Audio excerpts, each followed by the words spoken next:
Thank you. It really is great to be with all of you today. I first want to thank Susan Segal and Eric Farnsworth with the Council of Americas. And of course, I want to thank my esteemed predecessor, Ambassador John Negroponte. I'm here today because the Trump administration places a high priority on the Western Hemisphere, its security, its prosperity, and its freedom. And we recognize that the United States must reassert our leadership in the hemisphere. I have seen time and time again at the United Nations that when the United States fails to lead, we suffer, and the world suffers. This is even more true in our relationships with other nations. There is no substitute for strong U.S. leadership based on our values of political and economic freedom and respect for human rights. I will start this afternoon by stating something that should be clear to everyone here today. The prosperity of the United States is critically tied to the prosperity of the hemisphere. Our future is bound up with our neighbors. Among other things, we are each other's largest and best trading partners.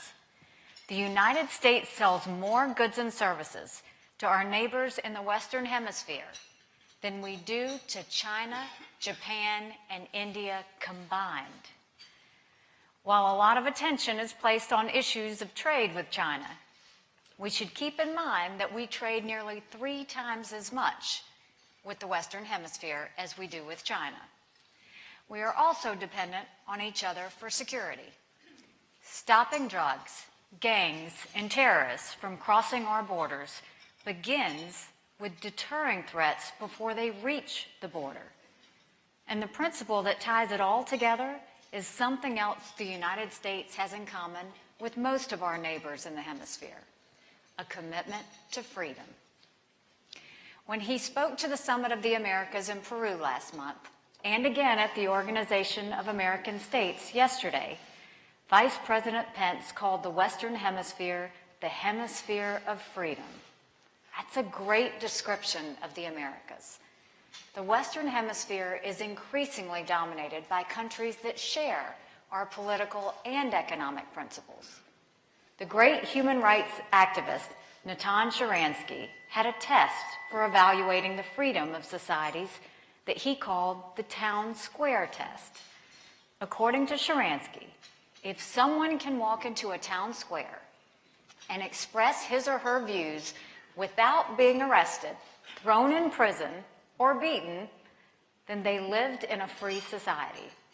If not, they lived in what he called a fear society. As we look across the Americas, it's pretty easy to tell the free societies from the fear societies. It's a testament to the people of Latin America and the love of freedom and dignity that exists in the human heart, that most of the hemisphere is free. As we know, it has not always been that way. Several major countries in Latin America will hold free and open elections this year. This is a good and precious thing, a real reason for us to celebrate in the United States. Not because we will always agree with these governments, but because democracies respect the rule of law and the rights of their people. And these are the preconditions for economic growth and hemispheric security. Poverty, corruption, and violence continue to be challenges that all countries face. The difference is how or if a government addresses those issues. Across Latin America, the good news is that these challenges are increasingly dealt with through a commitment to the rule of law and democratic institutions.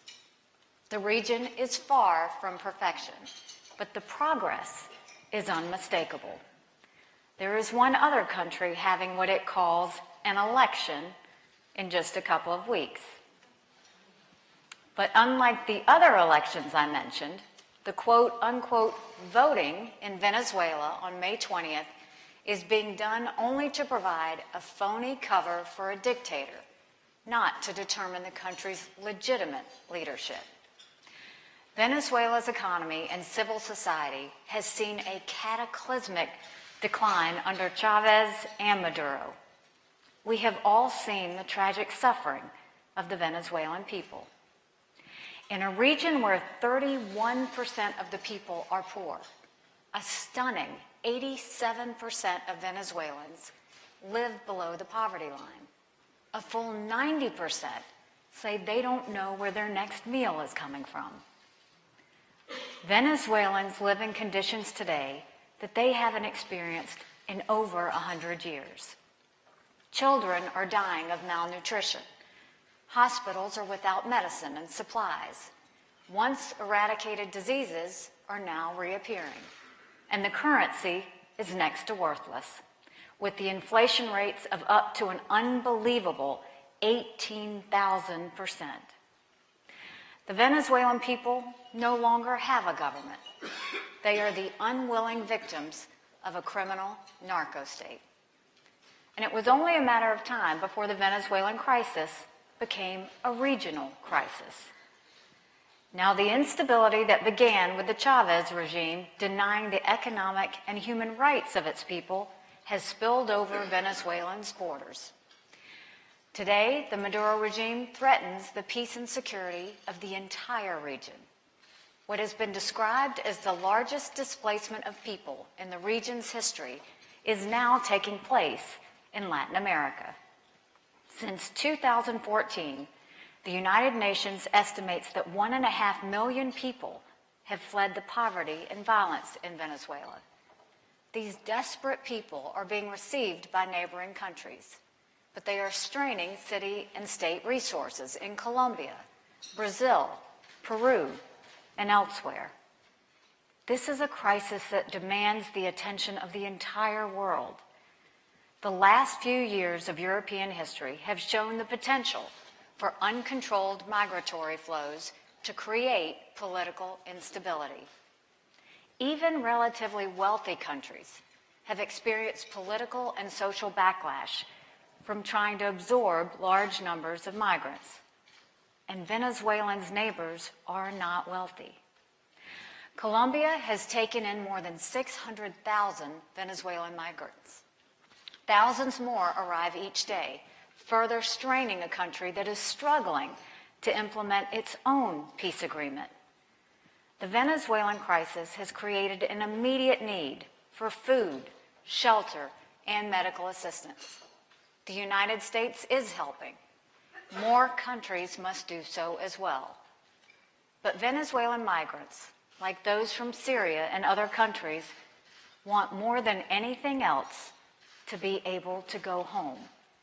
And that makes the real core regional problem not a lack of resources, but the continued rule of the Maduro regime. As long as Maduro keeps the stores empty, the streets dangerous, and the government unaccountable, Venezuelans will not return home, and instability in the region will grow.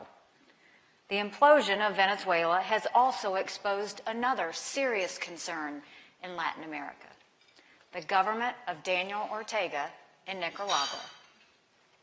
For a long time, the Ortega government has looked less like a democracy and more like a dictatorship. The Maduro regime propped up Ortega with subsidized oil and other aid. Venezuela's self-destruction has ended that lifeline, and in the process, it has exposed the rot at the core of the Nicaraguan government. Like his patron in Caracas and his mentors in Havana, the Ortega government has stayed in power by rigging elections, intimidating critics, and censoring the media. In just the last month, the Nicaraguan people have found their voice after many years of corruption and misrule. It is the most serious threat to the Ortega government in a decade. It began when students and others took to the streets to first protest the poor response to massive fires. It grew larger as protests against changes to the Social Security system. But it has become much more than that, protesting the very legitimacy of the oppressive government itself.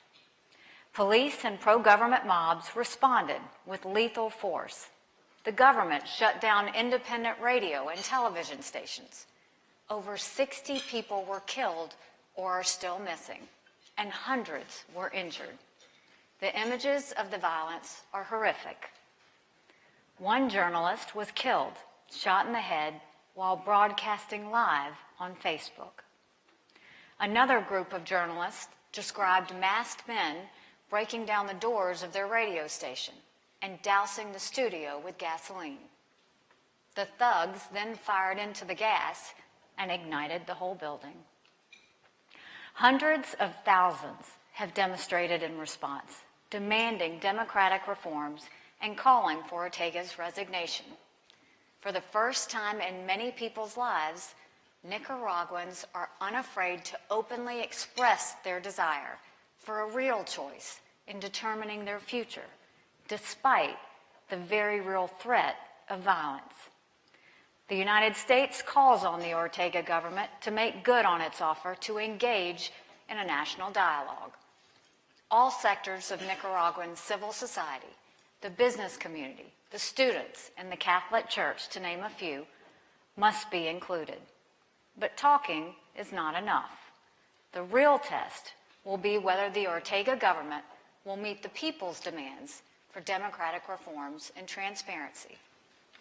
As Natan Sharansky might say, Nicaragua is a fear society that yearns to be a free society. The United States stands unequivocally with the people of Nicaragua in their demands for the same freedoms enjoyed by most of the rest of our hemisphere. The people of Venezuela also hunger for the right to control their own destiny. But the time for talking, the time for urging the Maduro regime to open up the voices of the people is long past in Venezuela. The so-called elections that are scheduled to occur in 12 days are a sham. Maduro will not change, and to prove it, he's holding rigged elections to give his reign of terror the veneer of democracy. But he's not fooling anyone. We cannot allow Maduro to portray his quote-unquote victory on May 20th as a validation of his rule. It will be nothing of the sort. As long as Maduro stops a credible independent observer mission, we know the results will be fraudulent. This systematic oppression of the Venezuelan people has become an active threat to the entire region. For the safety and the security of all peoples in Latin America, it is time for Maduro to go. When I traveled to Guatemala and Honduras earlier this year, I made a point of meeting with ordinary citizens, particularly women and girls. I do this in most countries I travel to. I find that it's one of the best ways to get the measure of a country. The people I met were proud and hopeful, and no less deserving than you or me for the right to freedom and dignity. Guatemala and Honduras face real challenges, but they're on the right track. This is what's at stake in the Americas today. At one point in time, there was a contest of ideas about forms of government in the Western Hemisphere. Today, that contest is over. The Cuban, Venezuelan, Nicaraguan model of socialism, dictatorship, corruption, and gross human rights violations has proved to be a complete and total failure. It has caused the suffering of millions of people. The freedom model of democracy, economic growth, and human rights is improving the lives of millions throughout the region. There is much work left to do, but so much progress has been made. So many people have sacrificed so much. We cannot allow the last few surviving authoritarians to drag down the hemisphere. As neighbors, the United States and all the nations of Latin America are bound together in this journey. If we stay true to our principles, I have no doubt we will succeed, and we will help ensure that the Western Hemisphere remains the hemisphere of freedom. Thank you.